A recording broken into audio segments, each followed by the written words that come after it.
বাংলাদেশ দূতাবাস রিয়াদ, দাম্মাম ও পার্শ্ববর্তী এলাকায় বসবাসরত প্রবাসীদের সুবিধার্থে আগামী ২৯ ও ৩০ আগস্ট ২০২৫ যথারীতি শুক্র ও শনিবার কনসুলার সেবা প্রদান করবে। সেবা কার্যক্রম সকাল ৮টা থেকে বিকাল ৪টা পর্যন্ত ইস্তেরাহা আল আসিমা ফয়সালিয়া স্থানে অনুষ্ঠিত হবে।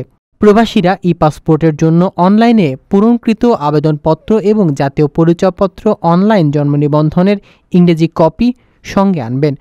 আবেদনপত্রের বারকোড স্পষ্ট ও ভাঁজবিহীন থাকতে হবে। শ্রমকল্যাণ সেবার মধ্যে রয়েছে প্রবাসী কল্যাণ কার্ড তৈরি, স্পেশাল এক্সিট প্রোগ্রাম, SEP আবেদন গ্রহণ, মৃতদেহ দাফন প্রক্রিয়া ও আইনি পরামর্শ।